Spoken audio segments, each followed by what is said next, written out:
नेपालको दुर्गम जिल्ला पश्चिम रुकुम, जहाँ भौगोलिक कठिनाइका बीच पनि आशाको एउटा उज्यालो किरण बनेको छ। चौरजारी नगरपालिका वडा नम्बर 10 मा रहेको स्मृति नगर अस्पताल। यो अस्पतालमा पुग्न सजिलो भने छैन। उकालो ओह्रालो धुलम्बे अफरोड बाटो पार गर्दै बिरामीहरू यहाँसम्म आइपुग्छन्। तर कठिन बाटोले पनि मानिसहरूको भरोसालाई रोक्न सकेको छैन। दुर्गम क्षेत्रमा रहेको भए पनि यस अस्पतालमा आश्चर्यजनक रूपमा राम्रो व्यवस्थापन गरिएको छ। यहाँ बिरामीहरूको लागि आवश्यक पर्ने आधारभूतदेखि इमर्जेन्सी सेवा, नाइट ड्युटी र डे ड्युटी, अक्सिजन मेसिन, बिरामी भर्न सुविधा। हामीले अस्पतालको कोठा कोठा पुगेर सम्पूर्ण अवस्था अवलोकन गर्यौं।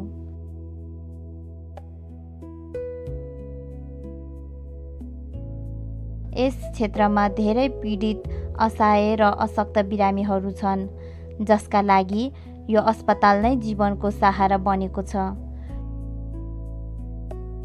टाढा टाढाबाट उपचारका लागि आउने बिरामीहरूको सङ्ख्या दिन प्रतिदिन बढ्दै गएको छ।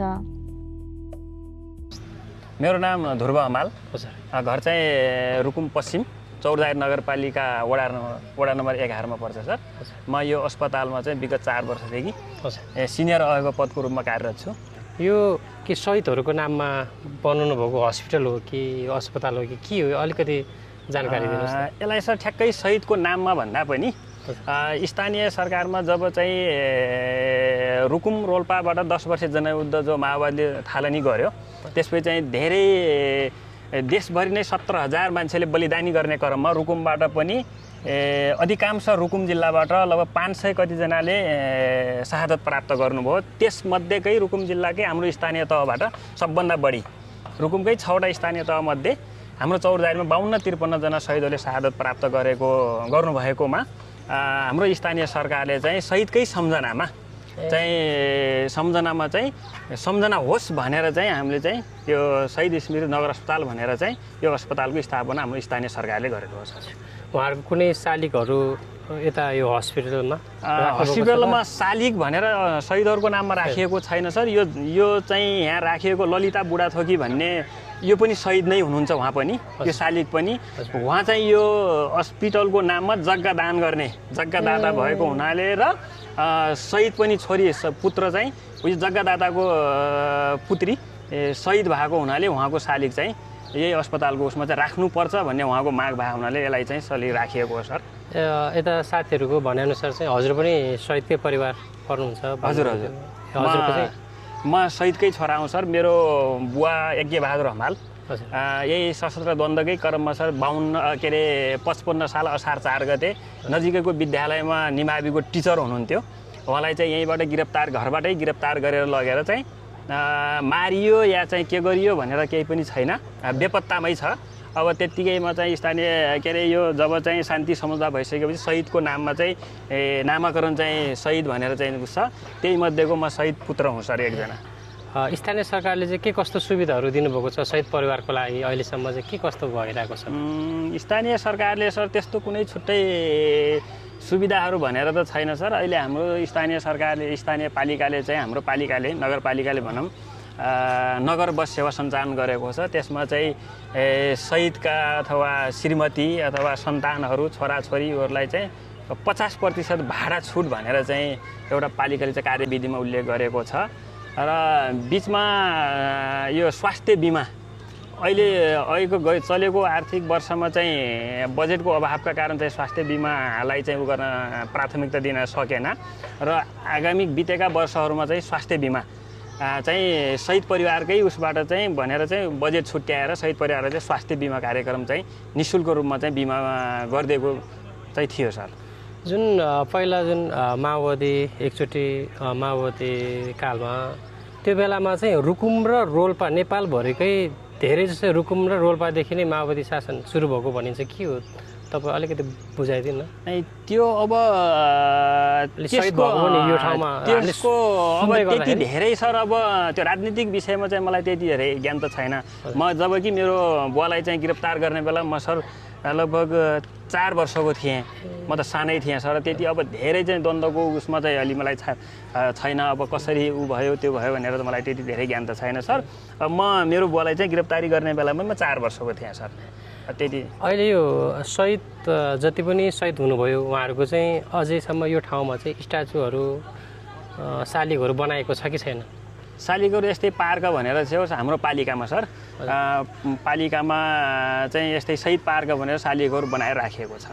त्यति मात्र सबैजनाको चाहिँ हजुर सबैको छ। ए हस् त तपाईँको अनमोल समय दिनु धन्यवाद सरलाई पनि चाहिँ मलाई चाहिँ शहीदको विषयमा अथवा शहीदहरूको उसमा चाहिँ केही बोल्ने दिनुभएकोमा, मौका दिनुभएकोमा यहाँलाई धेरै धेरै धन्यवाद।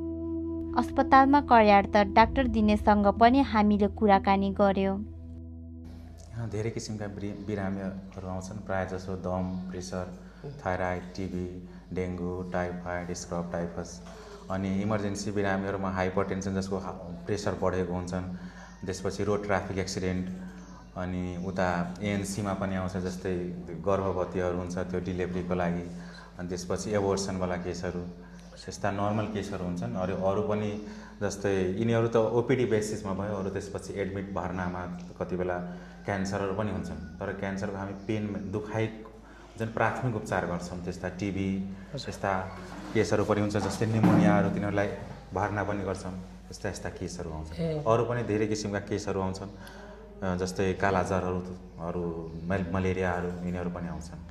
यो ठाउँमा कस्तो खालको धेरै जसो चाहिँ कस्तो खालको पेसेन्टहरू आउने गर्छन्? अब कुनै ठाउँमा जुन मृगौला पीडितहरू मात्रै भेटिन्छन् भने कुनै ठाउँमा अरू क्यान्सरहरू भएको मात्रै भेटिन्छन्। यो ठाउँमा चाहिँ प्रायः जसो हजुरले उपचार गर्दै गर्दाखेरि प्रायः जस्तो टाइफाइडहरू, त्यसपछि पत्थरी, किडनी मृगौलामा पत्थरी, कति बेला यो गल ब्ल्याडर भन्छ त्यो पित्त थैलीमा पत्थरी, त्यसपछि ग्यास्ट्रिकको पनि बिरामी धेरै आउँछ। कति बेला ग्यास्ट्रिक बिग्रेर एउटा किटाणु एच पाइलोरी भन्छन्, त्यो अल्सर, त्यस्ता बिरामीहरू पनि धेरै आउँछन्।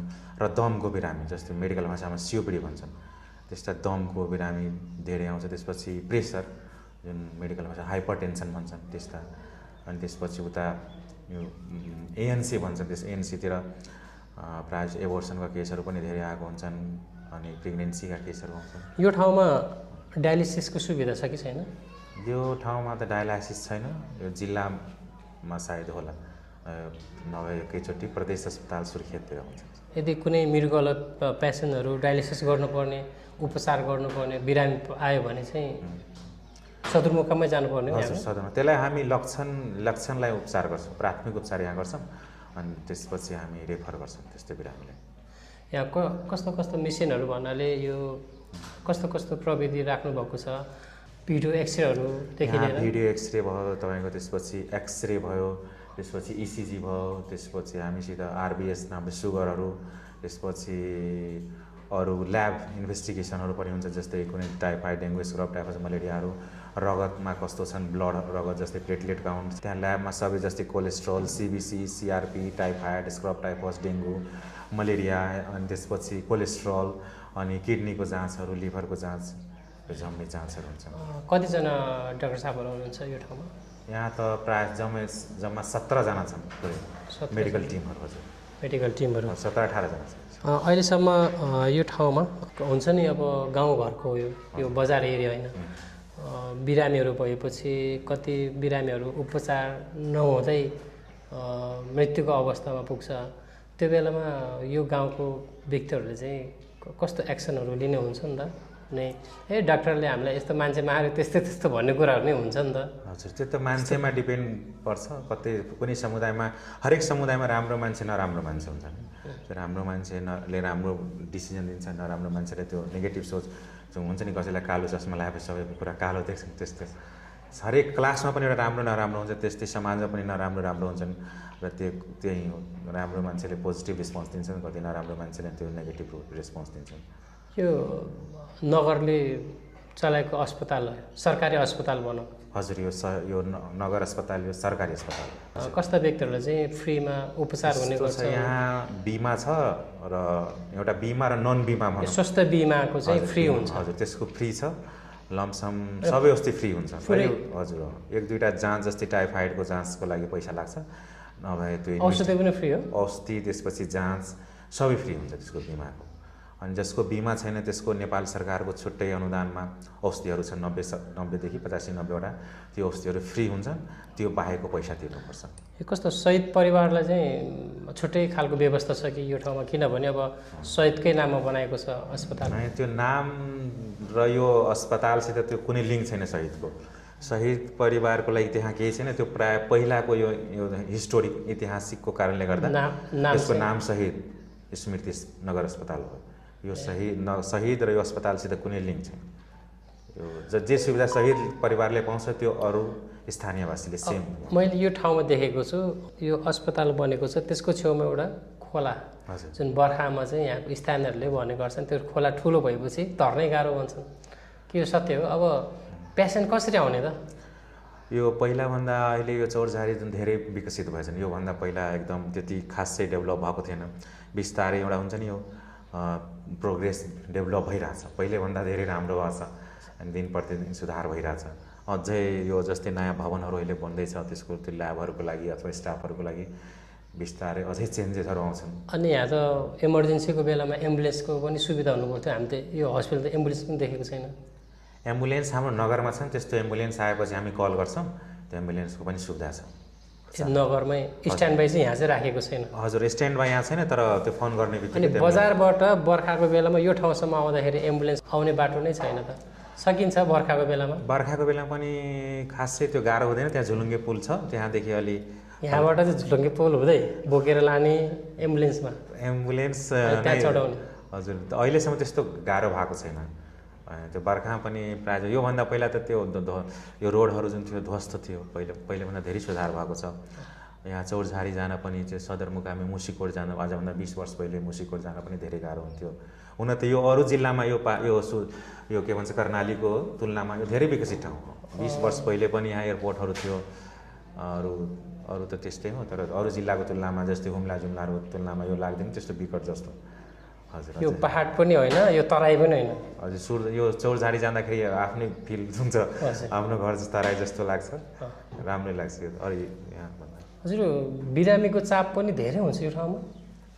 बिरामीको अब कति बेला आज यो मौसमले पनि डिटरमाइन गर्छ। गर्मी आजभोलि धेरै पहिलेदेखि नै यहाँ धेरै प्रेसर हुन्छ बिरामीको, सबैभन्दा आज पनि सबैभन्दा बढी बिरामी थियो। प्रायः जसो बाहिरबाट हेर्दाखेरि त्यस्तो लाग्दैन, तर यहाँ बिरामीको धेरै प्रेसर हुन्छ, किनकि यहाँ धेरै ठाउँबाट बिरामी आउँछन्। सल्यान जिल्ला भयो, त्यसको दार्मा, कुमायक, अनि त्यसपछि यहाँको स्थानीय जति पनि यो वार्ड 10वटा वार्ड छन्, प्रायः जस्तो जम्मै लगभग 90% बिरामीहरू यहाँ पहिलेदेखि आइरहेछ।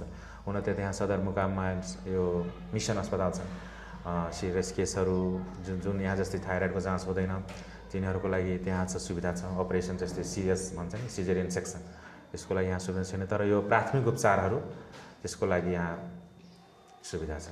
नपुग भएको यो असुविधाहरूले चाहिँ के चाहिँ असुविधा छ, के गर्यो भने अझै पनि यो अस्पताललाई चाहिँ बेटर बनाउन सकिन्छ? यसको लागि जस्तै हाम्रो थाइरोइडको जाँच हुनु पऱ्यो, त्यसपछि एक्सरेको पनि अलिक प्रिन्टरहरू अलिअलि त्यहाँ खराब छन्। अरू त अनि जाँचमा पनि ल्याबमा जस्तै कुनै जाँचहरू यहाँ जाँचको कमी छन्, त्यो जाँचहरू भइदिएको भए सुविधा हुन्थ्यो। जस्तै अनि सुगरमा एउटा HbA1c भन्छ, त्यो जाँच पनि छैन, र थाइरोइडको जाँच, त्यो जाँचहरू भइदिएको भए यहाँ अझै बिरामीहरूको प्रेसर हुन्थ्यो, अझै सेवा सुविधा दिन सजिलो हुन्थ्यो यहाँको स्थानीयवासीहरूलाई। यहाँ त नाइट पनि ड्युटी हुन्छ हो? यहाँ 24 घन्टा ड्युटी हुन्छ, अनि बिरामीको सुविधा पनि 24 घन्टा हुन्छ। 24 घन्टा तपाईँले खट्नुपर्ने हुन्छ? नै, हामी सबैजना ग्रुपमा काम गर्छौँ। ग्रुपमा? हजुर, यहाँ मेडिकल फिल्डमा कोही त्यस्तो सबैजना मिलेर काम गर्छौँ, किनकि कुनै बिरामी इमर्जेन्सी आयो भने सबैजना हामी एक जुन हुन्छ नि हामी एक भएर त्यो बिरामीलाई लाग्छौँ, र एउटा हुन्छ नि प्रोटोकल हुन्छ, अनि प्रोटोकलमा जान्छौँ, त्यही अनुसारले हामी बिरामीलाई ठिक गर्छौँ। लगभग यो दिनमा कतिजना रेसियोमा बिरामीहरू आउने गर्छन् यो अस्पतालमा? लगभग 80-90 लगभग डेली हुन्छन्, 80-90 जना। डेली 80-90 जना हुन्छ यो ठाउँमा? आजै 100 भन्दा क्रस छन्। तपाईँ त विभिन्न ठाउँमा तपाईँ एउटा जागिर गर्नुभएको छ। यो ठाउँमा चाहिँ बिरामी धेरै आएको हो त? यो ठाउँमा कि अरू ठाउँमा पनि यस्तै हुन्छन्? न, यो ठाउँ प्रायः जसो म जुन ठाउँमा काम गरेँ त्यहाँ योभन्दा पहिला पनि अगाडि त्यो 8 बिस्कोटमा थियो, त्यहाँ पनि भस्मे बिरामी आउँथ्यो। यहाँ पनि बिरामीको प्रेसर उस्तै छ अनि यहाँ सेवा सुविधा पनि छ, त्यही भएर पनि यहाँ धेरै बिरामीहरू आउँछन्। जस्तै यता दार्मामा सल्यान जिल्लामा यहाँ त्यहाँ खासै त्यो सेवा सुविधा त्यहाँ छैन, अस्पतालहरू नभएर पनि होला यहाँ धेरै गाउँको मेडिकलहरू व्यवस्था छ कि छैन यो ठाउँमा? मेडिकलहरू पनि छ, मेडिकलहरू पनि व्यवस्था छ सबैहरू। तैपनि यो अस्पतालमा चाहिँ बिरामीहरूको चाप धेरै हुन्छ।